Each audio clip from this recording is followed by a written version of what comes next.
Hi traders, this is Thiago and welcome to Volumetric Futures channel. If you are not a subscriber, please subscribe to the channel and leave your like in the video. Today I'm gonna talk about something that we are living and it's getting things even challenging. That is the volatility, the high volatility we're seeing in the latest weeks and sessions.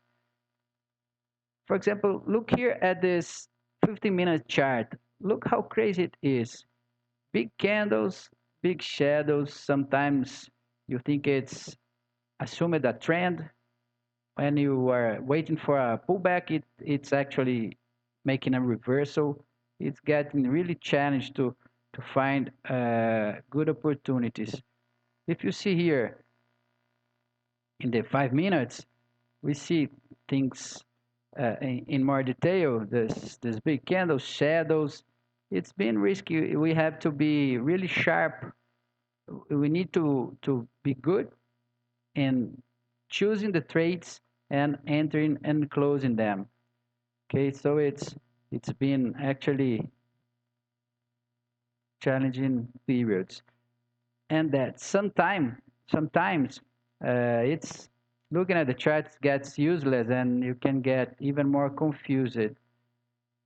This is my case many times. So what I do in this condition, I try to focus on the volumetric bars. They usually show me more things than the charts, and sometimes even the volumetric price at dawn that I really like and have been mentioning in most of my videos. Even those ranges are not that precise, but volumetric bars give me good reference. I prepared three examples. Today is February 16th. These three examples from this session, and I will quickly show you now. This first example, it was very in the very beginning. I don't like to trade at this such condition, but I've seen that prices spent more than 3, 4, 5 minutes making buyers making aggressions, sellers making aggressions, and buyers absorbing. And I understood that below the 108, there could be an opportunity for a quick short, and scalping. And so when I've seen prices reaching there, this was exactly what I've tried. I've sold at 7.75. I've seen here at volumetric bars that the pressure continued, but especially in these situations, I always use the auto trailing, and it my trading stop was reached. This second example, prices were moving downwards, and I was trying to find a possible reversal. There was nothing to do, and I was trying to try to find an absorption. So we're moving downwards. When buyers start absorbing, and especially if they start making aggressive orders, then this could be an opportunity to try something, or at least to have it noted to maybe use the next time prices reach there.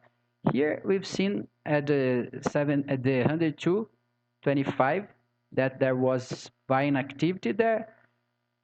Sellers provided liquidity and price moved downwards, but when moving upwards after the 102, if buyers continue putting pressure, price could move upwards.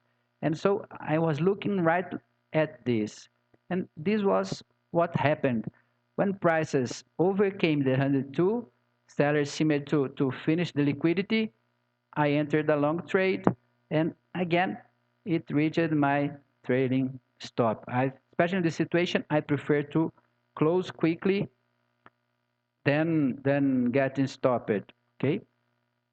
This third example, prices were trading at the high, right close at the support one at 127.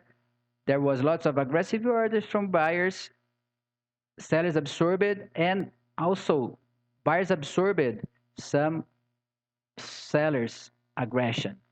And I understood that below, when it come below the 27, even though we were in an uptrend, I think that below 27, it could mean that it was missing buying appetite, and then this could lead to a quick scalp. And that was actually what I tried.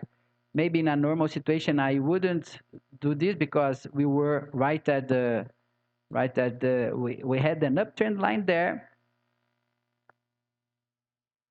But since I'm focusing volumetric bars, I entered the trade, and here, even though I had the trailing, it reached my target with 2 points.